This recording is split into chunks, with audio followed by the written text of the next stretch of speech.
First off, I'd like to thank the grace of heaven and the virtues of the masters, transmitting masters, for having this opportunity to talk about, we continue this topic on the 10 admonitory sermons. So we're on the third sermon, right? A few weeks ago we did, there was a second, did the first and second. Okay, so if you look at the third sermon, let's see. Okay, so this basically, in this sermon, is Lao-Mu. Lao-Mu, you can say, is God. Okay, is talking about basically the creation of the universe. I know what Tao, kind of trying to describe Tao, that it's kind of indescribable. But okay, so the first kind of like the four lines or four phrases in the Chinese, right? So, yeah, okay. So it says, the great Tao is most precious in that it creates all in the universal existence, right? Including the visible and the invisible. In other words, Tao, or Lao-Mu, is the most supreme of all. As for the circulation of qi, the changes of the five elements, right? Wood, fire, earth, metal, and water. Okay, having a nurturing and destructive influence on each other, even the movement of celestial stars and planets, the revolution of seasons, life and death, etc. These are all created and determined by Lao-Mu. Okay, in this boundless cosmos, Lao-Mu is the governor of all existence. The nurturing of both the holy and the worldly arise from an identical source, which is Lao-Mu. Okay, so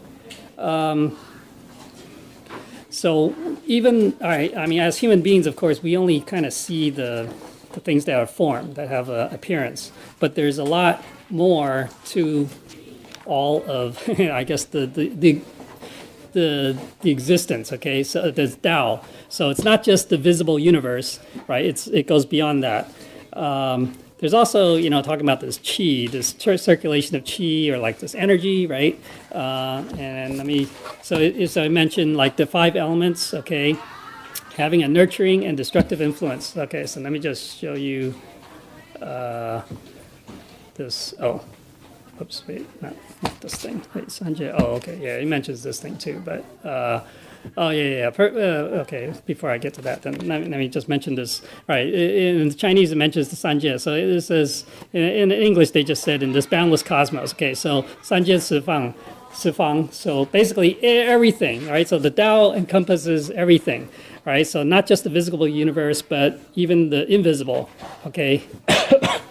Like today, astronomers, they talk about that the matter or the mass in the universe cannot be explained by just what we can see. So there's, they come up with the theory about dark energy and dark matter, right? So those are things possibly that can talk about, the things that we can't see, okay? So they do exist. But anyway, so the Sanjie in the Chinese, right, is really the three worlds or the planes of existence, right? So you have the world of desire, which is the human world. Well, it's basically the world of the six paths of reincarnation. Okay, so all living beings in these six paths. And then there's the next higher level, which is the world of form. And those are, you can say the higher level divas, or they say, dhyana dwelling gods, which basically people have cultivated to a certain level of dhyana. Dhyana is like concentration or meditation, right? So there are many levels. And so at a higher level, they're in this world here where they really don't have the human desires, things like that. Okay. And then even higher level is the formless world, which is, that's the highest levels of dhyana. But it's only a consciousness. It's a consciousness-only existence, right? There's no form at all. See, even in the form world, the second one, the beings there have some kind of, we say, a form, okay? The bodily form, okay? So, but even though we can't see it, they still have some kind of bodily form. But even in that third world, that highest realm there, they have no bodily form at all. Okay, it's just strictly in the conscious, the mind. Okay, but even all these three worlds are within the cycle of reincarnation, samsara. Okay, so a Buddha is beyond this. Okay, beyond all three of these. All right, so that's something. Okay, and then let's see. He talked about the chi, right? So the chi. Here, let's see here. All right, so here's the chart. Oh shoot, it's kind of too. Huh? Yeah, I don't know why it looks smaller here, but it's all right. This. Okay, remember it says the chi, which the chi, talking about the circulation of chi and the 5 elements, right? So the 5 elements, right? You have wood, fire, earth, metal, and water, and how these interact. Okay, so really everything in the universe, it follows the principles behind this. Okay, so that's why the I Ching, the Book of Changes, right, talks about these changes, the relationships or these interactions between these so-called elements. And so that's how come using the I Ching people can predict all sorts of things in the world, because it kind of describes how the world works. And so there's it says the nurturing and the destructive influence, right? So there are 2 types. So the engendering, I say engenders, right, which means it nurtures or it promotes or it gives rise to. Okay, so it's the relationship. So like between wood and fire, right? Wood gives rise to fire or engenders fire or nurtures fire, whereas wood restrains or has a destructive influence on earth. Okay, right? So we know that to be true, right? So wood, of course, you can burn wood, and wood is a fuel source. But at the same time, wood, right? Also, see, among these 5 elements, wood represents the living element. Okay, so it's alive. So actually, you can say that all living beings, belong to that element of wood. Okay, and so, but it, as trees and plants, right? They grow on the earth, and then they actually, you can say, restrain the earth. Okay, in that sense. Excuse me. Okay, so anyways, I mean, this is, you can study this, but this is very interesting because it not only describes the physical world, but it also can describe, how even countries, interact with each other. So, like north and south. So like south, right? So fire represents the south. And the north is let's see. Oh, okay, is water. Okay, so you see that water restrains fire. So the north restrains the south, or it has a destructive influence on the south. So if you look at in any kind of situation, geographic situation where you have the north and the south, the north will usually, pretty much should always prevail over the south, right? So if you look at the Civil War in this country, right, it was the north over the south, okay? So if you look at, anywhere in the world, that should matter. It's kind of a question of how you label, the things, okay? So how you would categorize things into each of these 5 elements, right? But anyways, this is kind of telling you the idea that, okay, so these principles, that I guess they were determined by Lao-Mu, and they're set. So for this universe, the universe that we live in, that's everything falls under these principles, okay? So how things interact, okay? Okay, so that's, I hope that should be clear to everyone. All right, now, let me go back to the other one. Okay, all right, so let's continue here.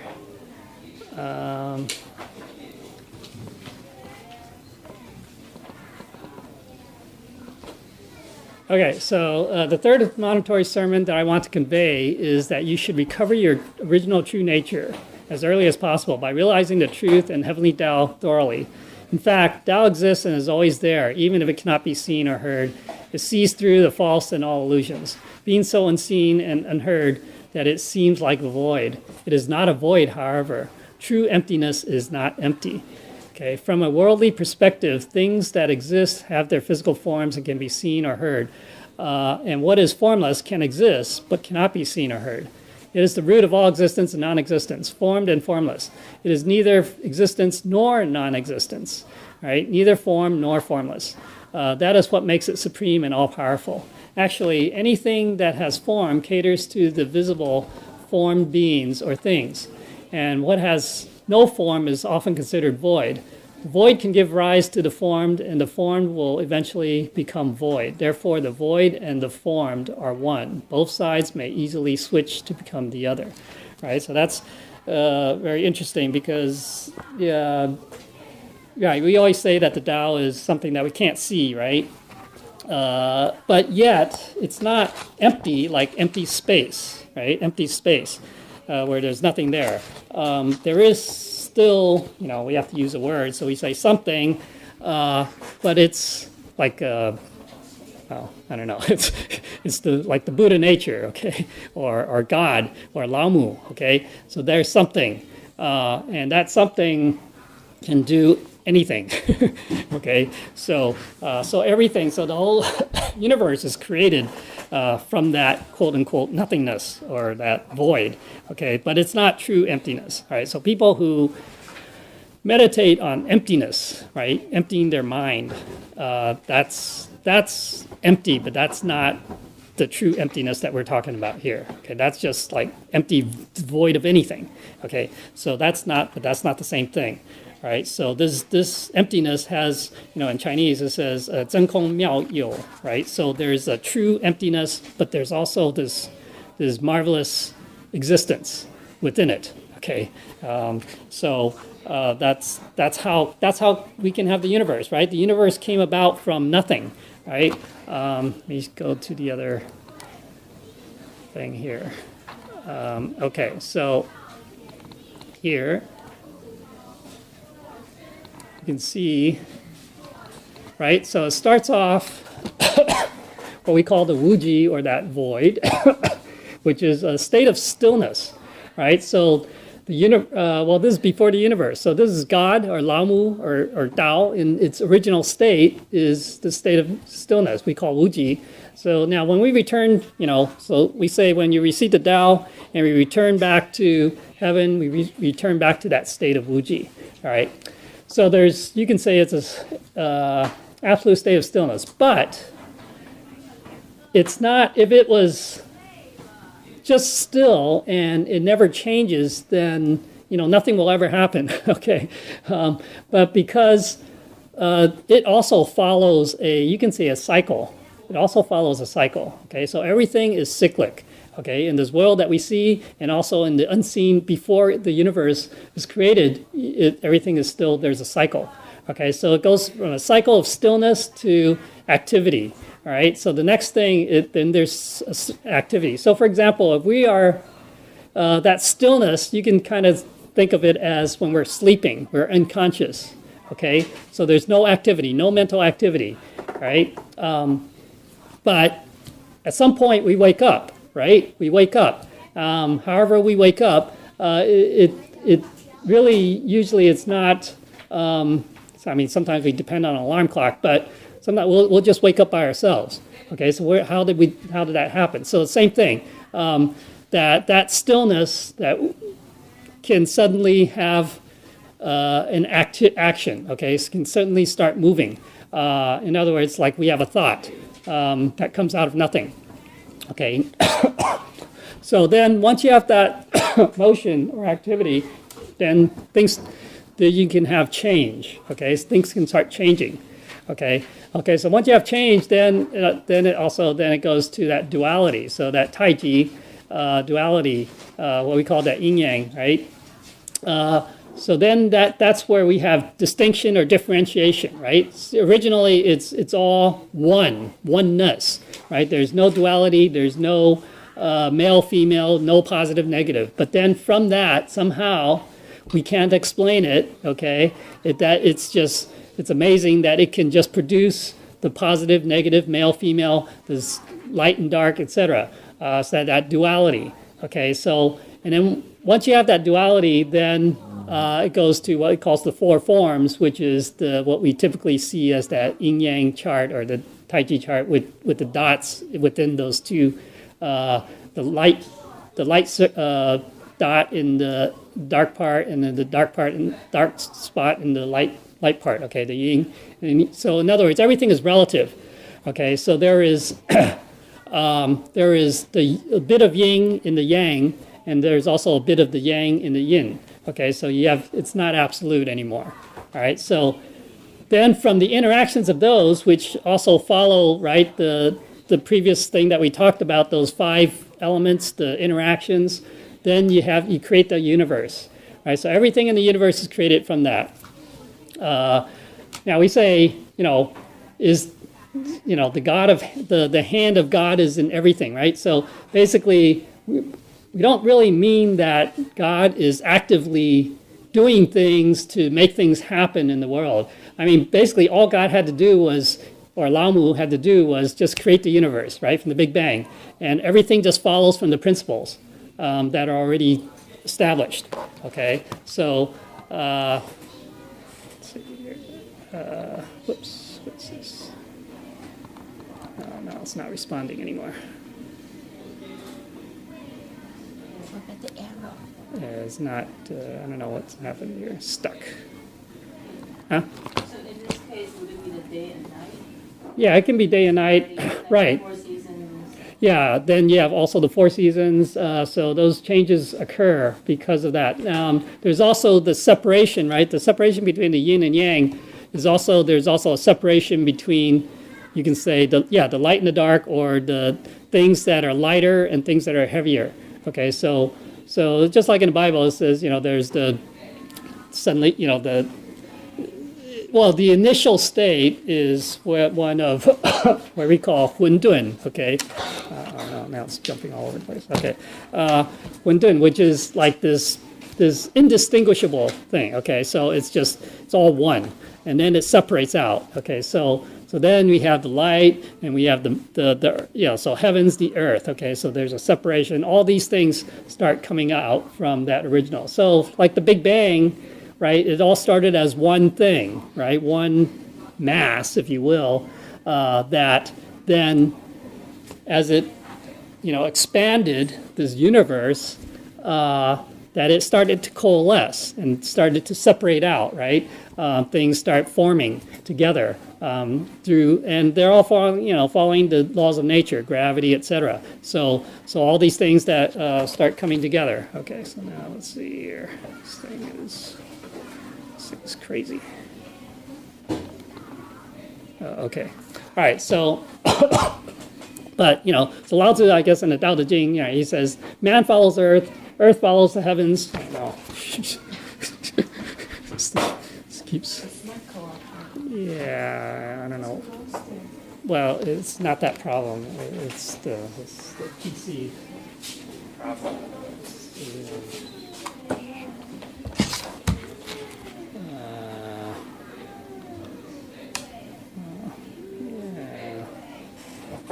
Okay, right. So, and the heavens follows the Tao, and the Tao follows nature, right? So, basically, Tao follows. It's just this natural thing. Okay, this natural course of things, the natural laws. Okay, so we can't. Unfortunately, we can't explain why these laws are the way they are, or the principles are the way they are. I mean, they just are. Okay, so that's what that means. The Tao follows that nature. Okay, these principles. And then the other thing is that in physics, right, we all seen this equation, E equals mc squared, right? So that what that is saying is that energy and mass or matter are equivalent or interchangeable. Okay, so when it talks about void, the emptiness, and having form, or formless and form, that they're just one and the same thing, because they're two sides of the same coin. That this is saying the same thing. Okay, so this is evidence or proof of that. That energy, which is this formless thing, and mass or matter, which has a form, and they're interchangeable, right? One can convert to the other, right? So that's why, that that equation, or that principle, comes directly from that original principles of that, everything started from the Wuji, the void, and then everything else was created from that. Okay. All right. Okay, so that's clear to everyone, I think. Okay, so we go on with the other one. Okay. Okay. All right. So in order for us to go back, right, to that Wuji, right, we need to realize what that really means. Okay. Realize what the truth is. Okay. So all the forms that we see in the universe are not true. They're created. Okay. They are created. So we shouldn't become too attached to everything that's in this universe. Okay. So we need to get the proper view. Remember the Buddha, the Eightfold Noble Path. The first one is the proper views. So we have to have the proper view of what the world, what does life means, what the world means, what the truth is. Okay, so once we understand that, then that will guide us in the right direction towards returning, so that we can return back to that original state. Okay, that original state of being. All right. Okay, so the next thing it says, right,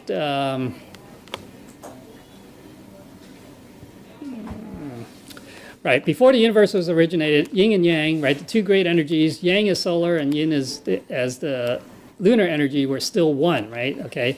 So the state before the universe took shape was called Huntun. Okay, so I don't know, I call it the primordial ether. I mean, there's no way to describe it. But at that moment, the Yuan Qi, which is this great energy, I guess, or maybe the original energy, was purely soundless and odorless, which is the state of Wuji, right? An absolute condition that is formless, nameless, boundless, and ultimately static. Okay, so it doesn't.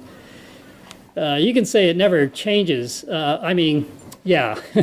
Earlier we talked about there is a change after the activity, but actually that Wuji never changes. It's still there, even though there's some change going on. It created those things that's changing. Okay. Afterwards, the movement of Wuji started and generated Taiji. Then Taiji created Liang Yi, the yin and yang, and thus the yin and yang started to separate. Okay, separate, right? Let me see, right? Where is it? Okay, in the process, yang went up and spread the heavens, whereas yin went down and became the earth. Right, the interaction of yin and yang creates all existence in the universe. This transformation consequently created Sancai, which is the heavens, the earth, and human beings. Right, at the same time, yin and yang split into four forms, right? Which is what I just mentioned. The relative form with the yin and yang, right? The yin being within the yang and the yang being within the yin as well. Okay, that's the four forms. And then the five elements, right, which we talked about earlier, were also created afterwards. Okay, wood, fire, earth, metal, and water. The combination of which results in all visible and invisible beings we can observe nowadays. Okay, so so it's just describing what we were just talking about. Okay, so let's see. All right, so then it goes on and says, okay, so this principle is mystic and too profound to imagine, right? It is the great truth, which is supremely and ultimately transcendental, unseen, unheard, yet it is everlasting. It transcends yin and yang and is no more and no less, neither form nor formless, neither static nor dynamic. It is feelingless, colorless, and timeless. Right? It is the supreme and ultimate universal truth, which is the origin of all existence in the universe. Right? So if you think about it, the universe in order to create the universe, it has to be something that's not made up of the same thing as the universe. Okay, so it's got to be something else, right? So there's something else that exists. This, we call it the Buddha nature or Lao-Mu or Tao, and that it can create anything. Okay. And so, but it is neither, right? We cannot classify it as saying, oh, has form or no form, or that is static or dynamic, or that, all these things, okay? Let's see. Okay, right. And then so, let's see. This, okay, so the Tao, right? So we say if we have a multiple choice question, right? So the Tao, we say Tao is its existence, or is it non-existence, or is it formed as forms, or as formless, or is it all of the above, or is it none of the above? Okay, so it's beyond our comprehension, right? I mean, because we divide things up into say, oh, it either exists or it doesn't exist. Or either has form, it has no form, okay? So that supposedly covers everything, but it doesn't, okay? There's something beyond that, okay, that it doesn't cover. So the Tao is inscrutable, right? Cannot be comprehended by our human mind, okay? So only that the Buddha mind can really comprehend it, okay? So unless we're truly enlightened like the Buddha, we can't really imagine what that really is, okay? All right. What's the answer? You can say it's all of the above, none of the above. I mean, yeah. So, I mean, that's just, so it's a trick question. But, okay, so yeah, so it's beyond our understanding, our human understanding of things, okay. Okay, so following this principle, then things come into existence without being forced to do so, right? Like I said earlier, it's just this natural process, right? People in religion, they tend to say God is like it's actively, like almost like a person, say making decisions. So, oh, I do this, or I don't do that. That's not how it works. I mean, there are already these principles, these laws that are in place, and things just follow naturally from those laws or those principles. Okay, so nothing is forced. Everything seemed so natural and spontaneous. Yeah. So such, that should be tremendously. There's misspelled there. Tremendously. Such a tremendously successful work was therefore achieved simply by following this principle. Tao, or Lao-Mu, manages this principle and can be called the true governor of the universe, right? It is the great soul of all souls, reaching up to heaven and down to the underworld. Things that do not follow this great truth cannot exist. So nothing exists outside of Tao, and everything Lao-Mu is, so we just call that source of all existence, of all living beings, Lao-Mu, okay, or Tao, okay.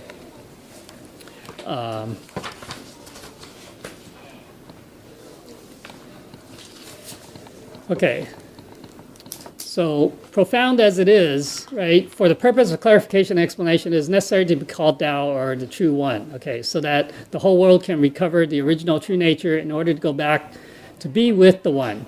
It is the true origin, Wuji, the permanent root, right? When Tao is in heavens, it is the driving force. Days are clear and all the stars and planets revolve in their orbits. It moves all constellations smoothly. When Tao is on earth, lands are formed, so are mountains and rivers. Okay, it creates all geographical beings smoothly. When Tao is in a human, physical being combines with mental and spiritual being. He has life and can feel and move.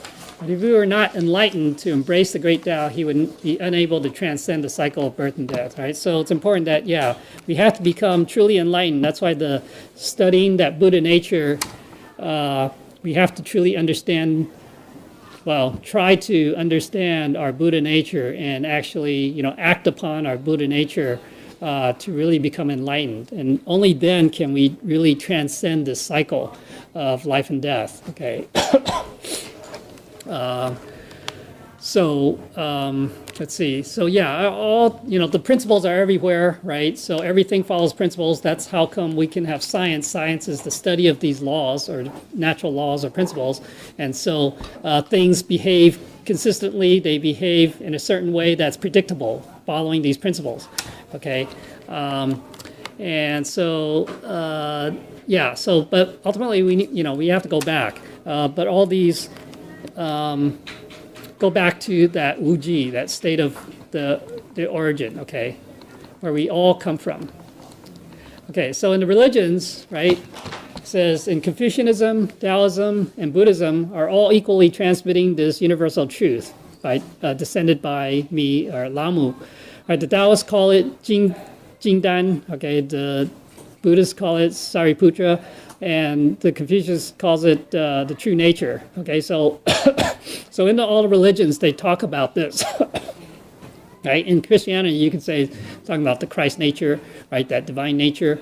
It's the same thing. It's all referring to that same truth, despite the different names that are used. Okay, ever since the Genesis or the creation, right, there has been one Dharma, one truth, right, or one teaching, Tao. So all saints and sages are actually transmitting that same truth, coming from the same root and of the same lineage.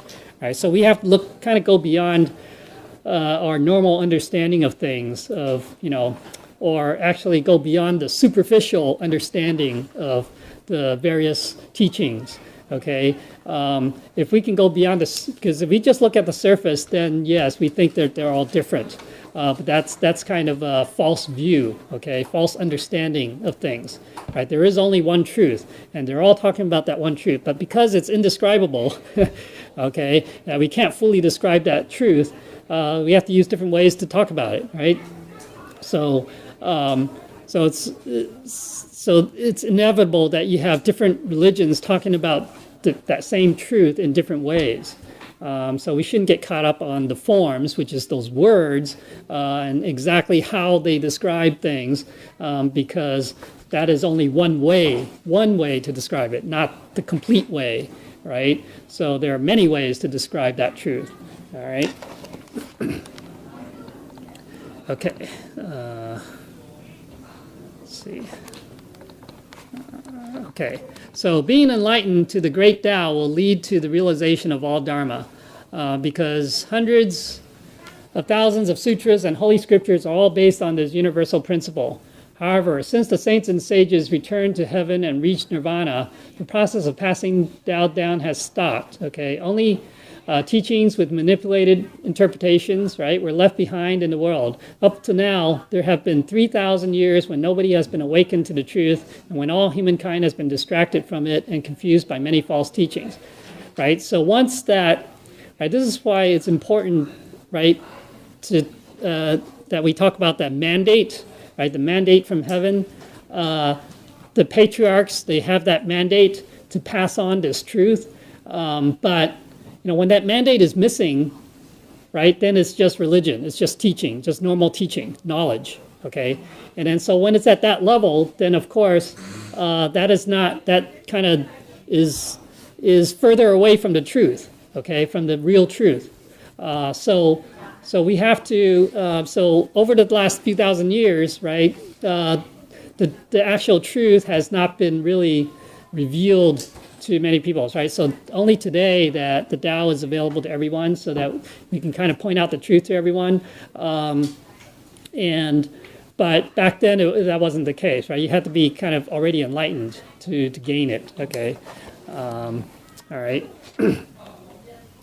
Okay, so now it's time for the universal salvation, right, assigned by heaven. This extraordinary affinity conforms to heaven's will and the right timing, right? So the Longhua assembly will be held, and the heavenly positions are determined by the merits and virtues. All right, so that's the kind of the, in this white period, as cultivators, as practitioners of the Tao and the truth, following the truth, in the end, how are we judged? We are judged, of course, on our karma, on our virtues and our merits. Okay, that's how we're going to be judged. And so that's at that Longhua assembly where we're judged, and we're given a suitable position based on our merits and virtues. Okay. So we need to, perform merits and, nurture our virtues. So heaven has opened the selection, right? The righteous candidates are chosen to propagate the great Tao, which is to continue the lineage of Tao and the essence of true teachings preached by all the religions, which is also teaching and guiding all humankind to board this Dharma boat that can ferry them to ultimate perfection. However, from whom can one be enlightened to this golden path? Right? Go to search for the heavenly decreed enlightening master teacher. Okay, our master Zhang, or our 18th patriarch Sijun. Okay, and one can receive the great Tao. It follows that one will learn to accumulate merits and cultivate one's true self by utilizing the untruths. For example, one's physical body.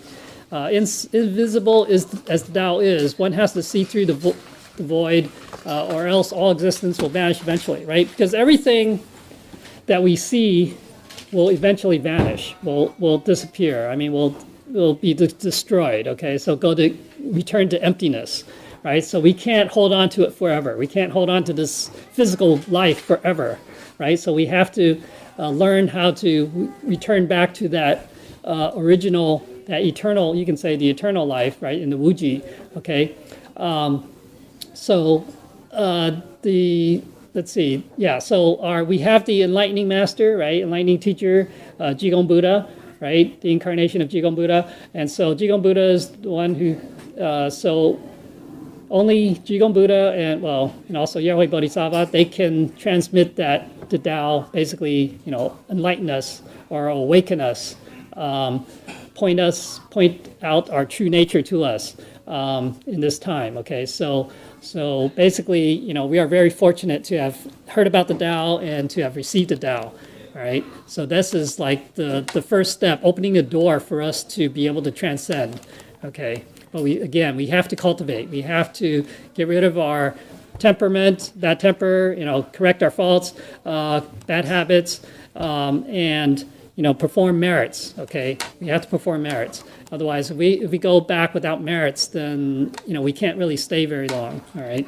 So we have to come back again. So that's why it's important. That's why I always encourage people. We have to introduce Tao to people, bring people to receive the Tao, and then also help out in the Tao propagation. Okay. So a human life in this world is like a grain of rice, right, which is so small. It follows the ups and downs of the world and personal life, unable to distinguish the West from the East. Pursuits of alcohol, beautiful appearance, and wealth have captivated one's original Buddha nature. Longing for the 7 emotions, right? Joy, anger, sadness, fear, love, dislike, or hate, and desire. Okay, and indulging in the 6 desires caused by eyes, ears, nose, tongue, body, and mind, or sensory pleasures, also shroud one's self-nature. Okay, so yeah, because we have this, unfortunately, we have this physical existence, right? And so we believe that this is who we are, and that this is me, right? This including this body, including the name that I have, this character, this personality that I have, right? We think that that's me, but that's not the true me. That's not the true self. Okay, that's just we're like actors, really. I mean, that's just we're just playing a role. We're playing some character in this life right now. In a previous life, we were a different character, right? But the actor is still the same. That actor is that true self. Okay, that true Buddha nature is that true self. So we have to know who we are. Don't get lost in that character and being that character. Okay, don't think that that character is me. All right, that's just one character that I'm playing. So we become, we have attachments, we have desires through using our senses, and so because of that, right, we create karma. So once we create karma, then we're forever kind of lost in this cycle. We kind of keep repeating in this cycle of life and death and rebirth. Okay, so we have to break out of that cycle. Break out of that cycle by not having, breaking through or ending those desires and not having attachments. Okay, so that's another way of saying, not giving rise to this thought and letting go of all affinities. Okay, karmic affinities. Okay, same thing. Just severing that the attachments or affinities to this world. Okay. Let's see. Okay, so the ocean of desires is full of incessant waves that are like manacles, right? Like chains. Okay, and fetters, confining one to love and hate. Craving for fame and wealth is also like rope and a net, shackling one from freedom. Okay, how can a spark off a flint or a flash of lightning last long? Right, so temporary like a blooming flower, yet in just a flash, bad karma is done. Okay, so the confused pathetically pursue the false throughout their lives, taking bitterness for happiness just like ants and flies. So, yeah, we think, wow, I can be famous, I can be wealthy, but these are just, they don't last, okay? So yeah, maybe Bill Gates, he's rich, or now Jeff Bezos, right? He's probably the richest man in the world now. But even though he may have that wealth to the end for this life, that's only for this life only. And then in the next, and during this time, what did he do? Did he do good deeds? Did he perform merits, right? Did he nurture his virtues? Or did he perform, create karma, right? So, and also, if we are not vegan or vegetarian, we are definitely creating karma, okay? So that is definitely something that, we encourage.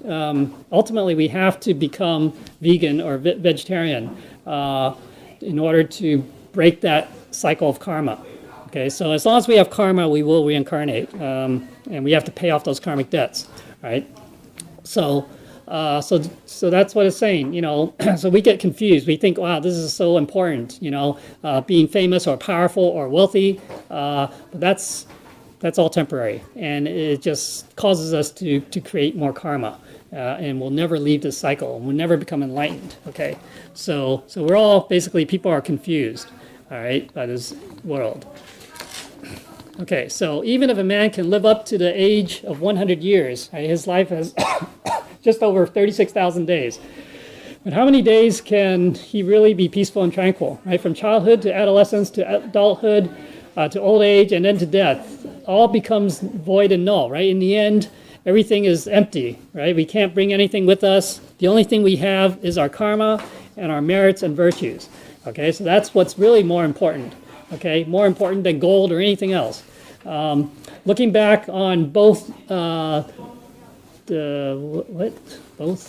is that word? That's not right. I think I typed that wrong. Let's see, what is that word supposed to be?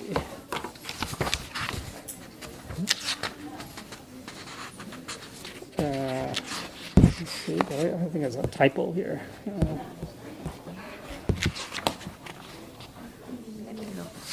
Let me see, looking back on, the good. Oh, okay, it's good, sorry. Typo there, all right. Which one is? Looking back, it says, the good, right, it's supposed to be good. The good old days, yeah. Oops. Okay, looking back on the good old days and sad memories, one cannot help but grieve. Okay, birth, old age, disease, and death. These are things that cannot escape. But all of a sudden, a child will have grown into an old man with gray hair, right? So what can really be controlled and manipulated by man himself, right? So we really don't have much control over the process of life, right? From starting from birth to death. The only thing we can control is ultimately our destiny, okay? But, we're going to go through that whole process, all right? Okay, so coming into and going out of this world, one is always empty-handed, right? What is left behind is nothing but a tomb in the graveyard. While the physical body is gone, the soul must report to the underworld, where regardless of one's fame and wealth in life, one must go through judgment. Right, then based on the karma of what one has done, good deeds will reincarnate an animal into human, and in contrast, bad deeds will reincarnate a human into an animal. This is the cycle of cause and effect, karma, right?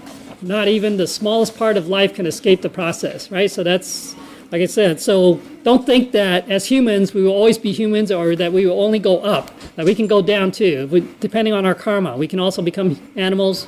We can be in the underworld. Again, consider that we should try to eliminate all sources of creating any kind of karma. All right. So again, that's why it's so important to be vegetarian or vegan. Okay. So tens of thousands of years, ever since the Yin Hui, okay, when humankind was created, the suffering of birth and death reincarnation has been overwhelmingly miserable, causing much grief. But the soul simply exists from one portal and enters through another like changing houses, reborn as a son in this family or a daughter in that family. And it ends up with nothing. Right? Worst of all, the more the soul reincarnates, the deeper it becomes lost and the more it is contaminated. It even forgets about Lao-Mu, the one that gives rise to it. Okay, so again, yeah, we've gotten so far.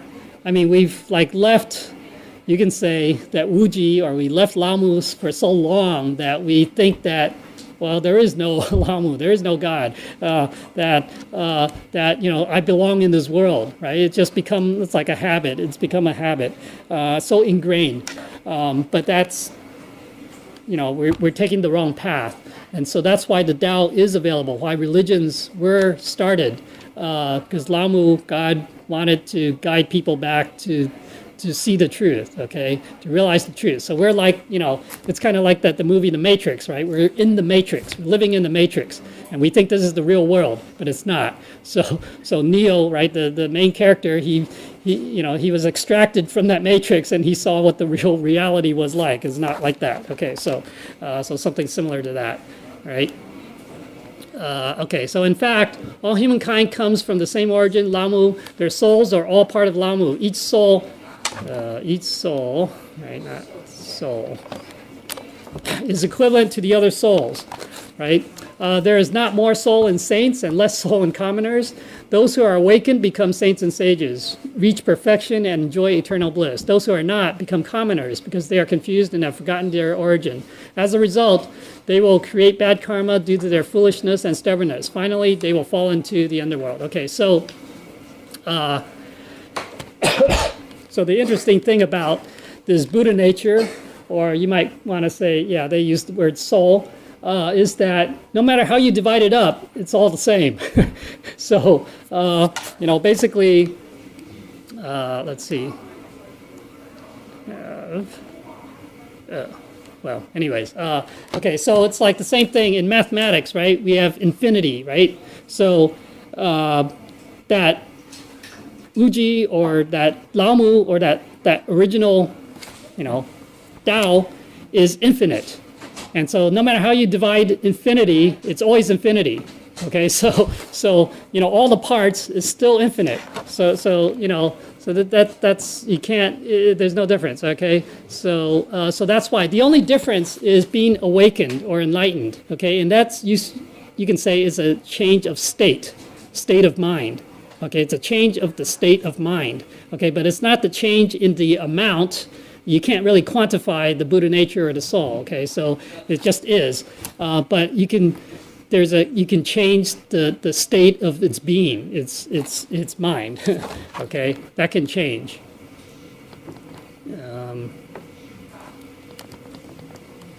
Okay. So it mentioned the yin. Okay, so the cycle. You've seen this chart before. The cycle.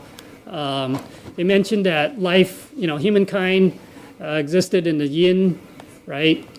Which is over here, the third. So starting from the bottom, from birth, right? Basically, it starts there, and then that's the birth of the heavens, the earth, and then life starts, or human life starts in the third phase, okay, or that third section. And then so you have the growth and then decline. So we are up there at we're already in decline. Okay, so basically ever since recorded human history, we have already been in decline. Okay, so each one of those sections is 10,800 years. So recorded human history is less than 10,800 years. But within that time frame, it's already been in decline. Okay, according to this yin yang, this chart. Okay, and so So that's why, the Tao and religions are made available, descended to this world to help people gain back their original, find their true nature. Okay, eventually, of course, then everything goes through the cycle, right? Then there will be the start of death, which is then life goes away, then the earth, the heavens, and it goes back to that Hundun, which is that primordial soup or whatever, that indistinguishable state, and then it starts all over. Okay, but don't try to take this and say, oh, apply this to the cycle of the earth, right? We see things as just kind of continuously evolving in one direction. This is kind of more talking about life, okay, how the cycle of life, right? All right, let's continue here. Okay, so saints and sages have once been human beings themselves. No one is born a saint or sage. Therefore, all of you, children of Lao-Mu, should realize what is true and what is false. Awaken to the fact that you have been lost and that you should sincerely worship the heavenly decreed enlightening teachers, right, to receive great Tao and make a good plan for your life. Recover your original self-nature. Do not waste your time. Now, I Lao-Mu, okay, so basically then Lao-Mu, kind of ends this sermon. So basically, in this sermon, Lao-Mu was telling us, what the origin was like, what we call absolute heaven or this Wuji, that's where we all come from, that the world we live in is all created, and therefore one way is destroyed, and in that sense is false. And so we need to understand what that Wuji, that ultimate truth is, so that we can see through all this illusion of this world, so that we can return back to that ultimate state. All right. Any questions? We're out of time. Perfect time. Okay. So, all right. If I had said anything wrong, I ask the Buddhists for forgiveness and your corrections. Thank you.